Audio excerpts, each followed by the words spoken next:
All right, hey everyone, and welcome back to Be a Warrior podcast. I'm Angie, your host, and I'm excited you are here. If this is your first time, welcome, and I hope you get something out of this and maybe even share this with someone you think needs a little motivation and a feel-good story. I wanted to come on this week. We are just getting some beautiful weather here in Arizona. I hope you are as well, wherever you may be. For some of you, I hope the snow has stopped, and for others, I hope there's more snow coming so you can ski or whatever you do in the wintertime. For us, we just need some rain. We have had very little rain this year, and the good and the bad of it, it's brought on a lot of fires for us around here, but it also has kept weeds at bay that create the fires when it gets summer hot and dry. But we got some rain coming in starting tonight for the next couple days, so fingers crossed we might get some rain. And all of our plants are blooming now just from one day of rain because the sun came out and it's just gorgeous. So wishing you guys all the best this week. I hope it's beautiful where you're at and everything you want it to be. So I wanted to tell you, usually I come on and I'm like, I know exactly what I want to speak about. I know that, usually a few days beforehand, what's formulating in my mind, but I always say that when I get out in public, something might change and I might actually come across something or someone that makes an impact. And this week was no different. And actually, I've talked about making connections, and life is about connecting, and it's about and those connections and how they can change your movement for the day, and it may even empower you for the coming weeks. And I don't say that as if you connect with someone like me. I'm saying when I connect someone that just brightens my day. And this week, sure enough, was right in there with that. And I met someone who decided to take a chance and come up to me and ask me about my situation with missing a leg. And sure enough, I looked down, and this person who was in a wheelchair was missing a part of her limb. And she was a below knee, a BK, amputee, and also having to deal with cancer, not related, she said. But I'll tell you what, there is nothing finer than connecting with someone who has a wonderful smile and outlook on life, but is completely lost in the amputee world.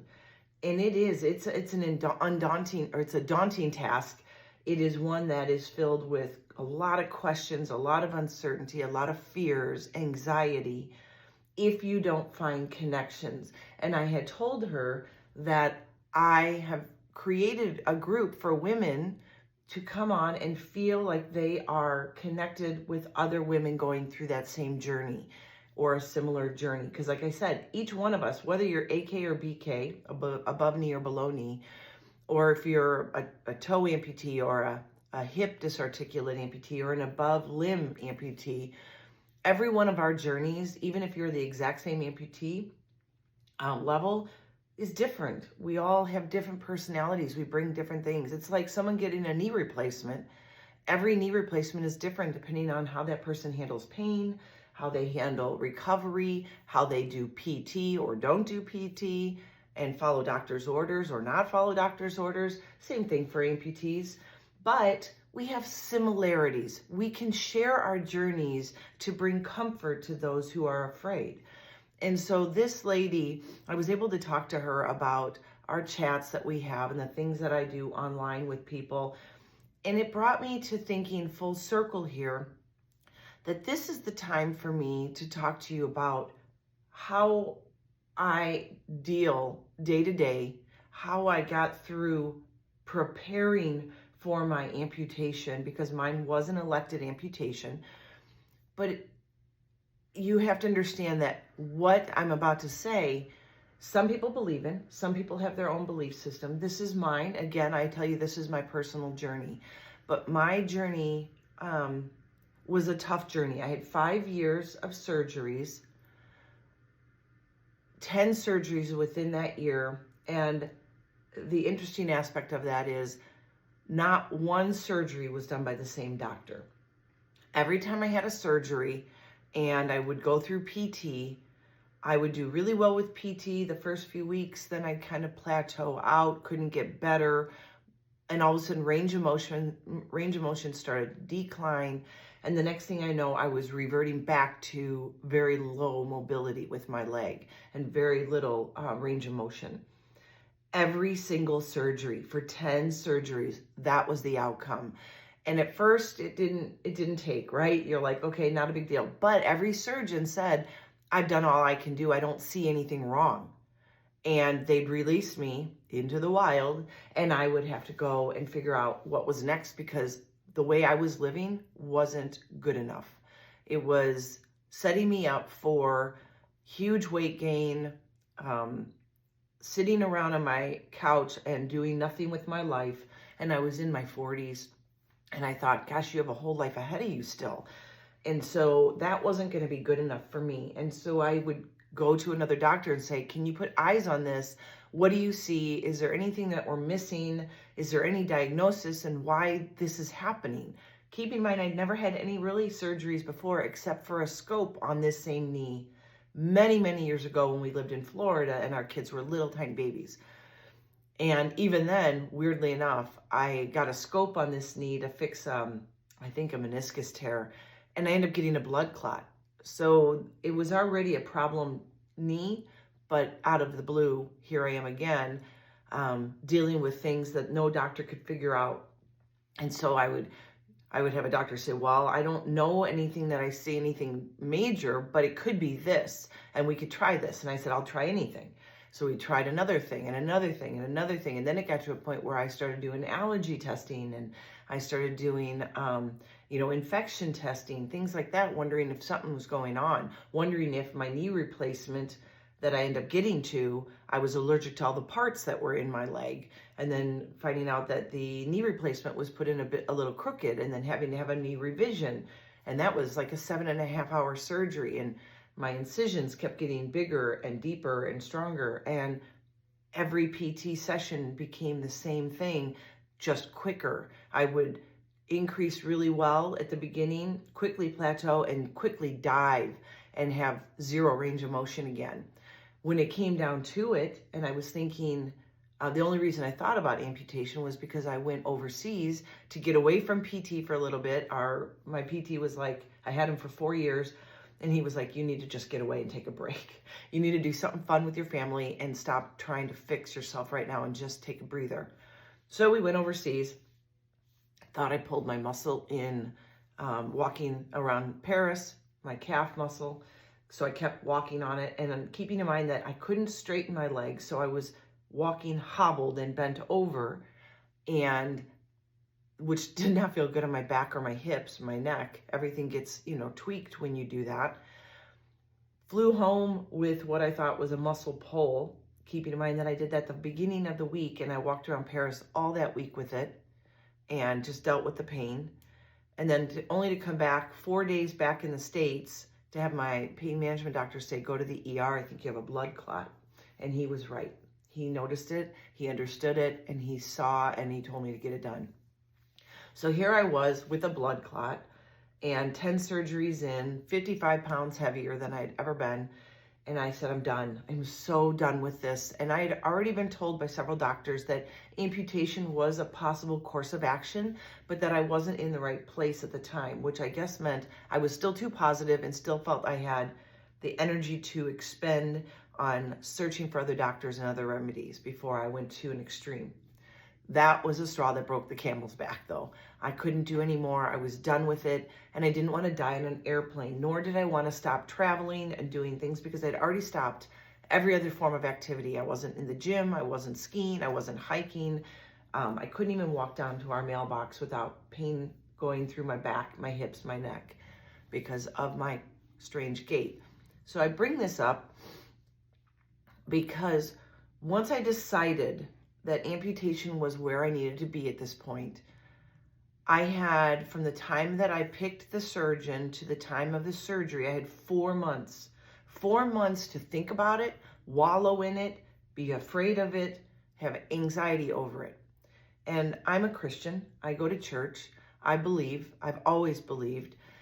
within that time frame, you have to understand that you start to look back on the little trails that have been left. And I could see God's work, God's hand in everything that had happened leading up to this point. And it wasn't until I decided, believe it or not, the church that I started attending was having baptisms, and it was actually on my birthday, Sunday, and it was a Sunday, October 15th. It was on my birthday. Like, for me, that was a complete sign. And I was willing to, with a bum leg and a brand new church that I didn't know, a much bigger church than I ever grew up in, a Bible church here versus our Presbyterian church, I decided to re-baptize, because as a Presbyterian, we were baptized as babies. And, it wasn't a say I had, it was a family decision to baptize. So this was my cleansing of myself, is what I felt. And I had to climb an A-frame ladder and try to get into a pool, which, okay, if you're a Presbyterian, you get a little dab of water on your forehead from your pastor to baptize you as a baby. This was full submersion into water. So first off, I had to figure out if I could even climb an A-frame ladder with a leg that didn't bend. And that was fear number one. But I was able to do it. The fear number two was doing it in between two services with hundreds of people there watching, looking on, and cheering you on, which was a frightening feeling at first, because I thought, what if I slip and fall? What if I fall in? What if I can't get out? Things like that. So I went through that, and that was my first step on my journey. Now, this happened in October, so you have to understand that I'm only 1 month into waiting on my surgery. My surgery was scheduled for December 18th of 2018, and I got through the baptism, but then I still, all of a sudden, fears welled up. And there'd be moments that I'd literally break down and cry because there was so much fear and so much unknown. And, how do people survive getting a limb cut off? What if I bleed out? What if I die on the table? What if, right? And I didn't want to leave my husband. I didn't want to leave my kids behind without a mom, a wife. And man, I went through some serious internal turmoil. So I know that there are a lot of you out there that have gone through amputation, and it was by no choice of yours. You had an accident, someone cut you off. And I get it. That is, waking up in a hospital or going to a hospital having been ripped to shreds is a horrible thing, and something you will probably relive a lot in your life. But on the flip side, electing to do it and not knowing what will happen when I choose it is very frightening too, because I am choosing to do this to myself. What if it doesn't work out? What if I do die on the table? What if I can't wear a socket because I had scarring tissue that didn't heal well with my leg on? What happens if it causes problems with a socket? I had all the different questions and fears that anyone could possibly have when you have months to think about it. So I end up meeting with one of our pastors, and ironically, was a friend of mine first through PT, because he had hurt his shoulder working out, and he was next to me in a very small PT office. There's only 2 beds, 1 PT, and we just got to know each other there. We started talking about church and faith and where I was going with this, and he invited me to the church, and that was the church I ended up getting baptized in. And it was an incredible full circle moment, because I reached out to him and said, I think I need to meet with you. I don't know what I need, but I need to meet with you. So we just met at the coffee shop there on the campus, and we just talked about life, right? I asked him how he was doing as a pastor and what this journey meant for him. And I needed to take the thinking off of me and my predicament and put it on to something else to get my mind off of all my fears. And, he even said, I don't know what you wanted to talk about. I don't even know what I can say, but I figured, let's just do it. And you know what? That was the beauty of that moment, was no preconceived things like, how am I going to get through this? Tell me the secret to this. I didn't ask him or put him on the spot to give me an answer from God. I had to just meet with someone of faith, someone who believed what I believed, and see where it took us. And that is the connection I'm talking about. Like I talked about with the lady I met the other day, the connection of people. People make life so much better to live through. Well, here's how God works for me. I get done talking probably an hour, hour and a half with this pastor. I'm like, well, I appreciate your time and everything. And I did ask, could you possibly be there the day of my amputation to pray over me, just to give me any positive uplift as I go into surgery? And he said, of course. So I get to my car and I'm sitting there in the parking lot just thinking things over. And like I got hit with a ton of bricks, I had a revelation at that moment. And this revelation changed everything, literally at that point, everything from that point in, I think it was November of 2018 to present day. And that revelation is this, that no matter what I do to try to control my life and have a hand on the decisions I make and the things that are happening to me, there's only one being in this world that has control over my life, and that is my God. And I say this because at that moment, I was able to almost flash back like a movie, flashing back to all these steps along the way in this path that I've taken since my injury in karate in 2013 to present day 2018. And I could then now see, you know how they say hindsight is great, right? Hindsight's 2020. I was able to look back and see God's handprint on every aspect of prepping me for that moment. And when I realized that what God had planned for me was something much greater and gave me a platform to do something like this podcast or these women chats, just because I feel led to do so, this was God giving me the opportunity to have that platform and to have the experience to speak from that I would not be able to do otherwise. And at that moment, it was like a weight was lifted off me. And I express it as, from that moment all the way through surgery, it was almost like a veil was put over all the negative emotions and suppressed completely, like completely out of mind, out of sight. I tried to even at one time or a couple times tried to relive. I know it sounds really masochistic. I tried to relive some of the negativity, the dreams that I had and the fears that really kind of became a part of my personality there for a month or two.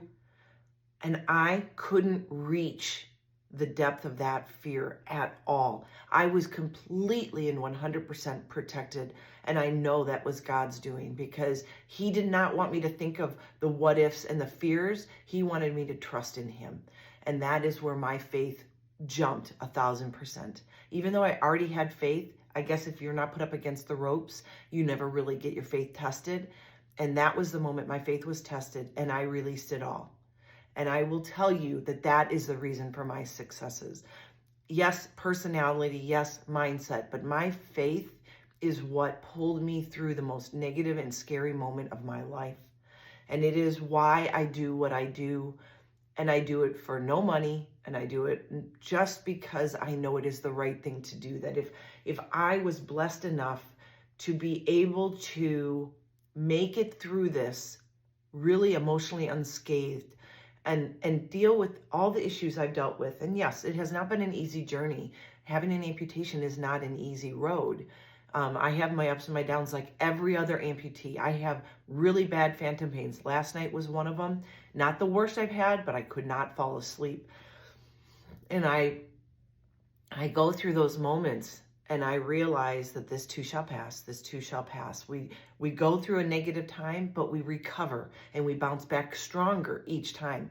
Thus the reason for the warrior in my podcast, because I want people to realize that there is a warrior built in within each of us. Our DNA, we are structured to fight and we are structured to rise up.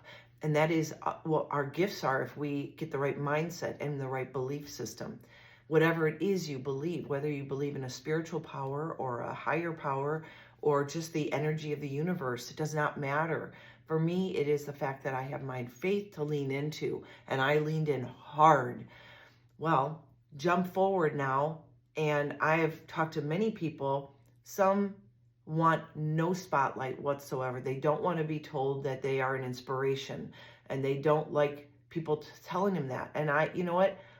If what people see me doing, just walking through a parking lot, which is a basic thing I do now, and they think that's inspiring, I don't care. I don't take that offense to that. I don't sit there and go, you think that's inspiring? Like I'm doing that every day. I embrace it, because you know what? If that's what inspires that person, then I feel like I've done something today that helped somebody else. Well, the lady that I met the other day, and I really hope she finds me. I can't remember her last name, and I tried to look for her.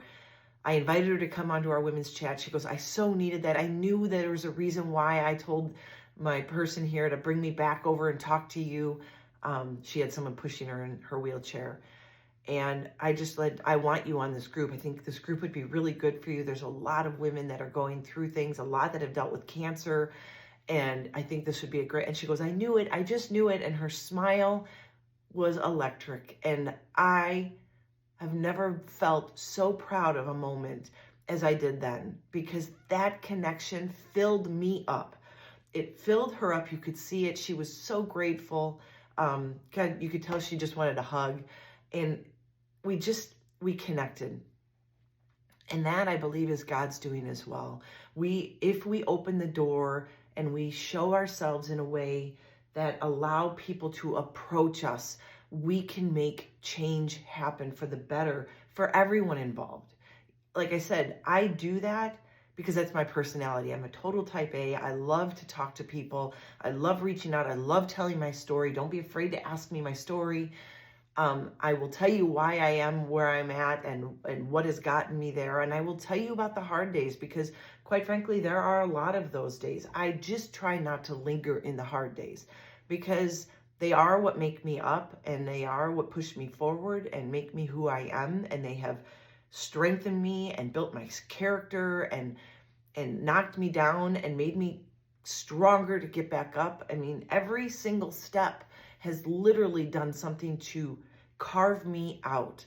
And, you talk about diamonds are, coal, compressed, and pressure and stress and heat and all that create diamonds. Well, you know what?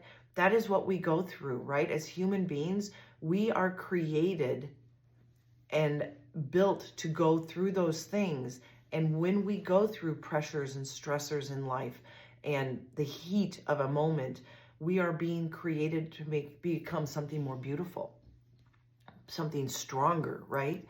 And so when things like this happen and those connections are made, not only could you see the joy in this person's eyes and her mannerisms and her speech, but I left completely filled up. I mean, I was on cloud nine, and my husband was with me. God love that man. He looked at me and goes, and another person reached. And I'm like, I'm so excited. I was so excited about making that one connection. And it is about connecting one person at a time. I did not do this podcast thinking I was going to reach millions of people. I always have stated, if I can help one person through this podcast, then I've done what I was meant to do. And that's all I do it for. I do that. Plus, it helps me get what's going on inside of me out and makes it real. And I'm hoping helps you find your path, and maybe you changing someone's life because you've chosen to rise up, smile in despite of your circumstances, and go out and attack the world and do it with a smile on your face, so you can bring others in and motivate others as well. That's what I think we were built for. I think that's what we were put on earth for, is to create a connection. We are humans. We need connection. So if you're not out and about, and truly, I can speak to this, I spent all of January kind of hunkered in. I all of a sudden in January became an introvert. I just wanted to be home. I wanted to be with my dogs. I was tired after the holidays and all the travel and all the, gifting and parties and entertaining. And I became an introvert. And you know what? Because I stayed in, I didn't have connection stories. I didn't have things that tugged at my heartstrings. I didn't make a difference physically with somebody else out in the world because I kept myself to myself. And it was quite depressing for me.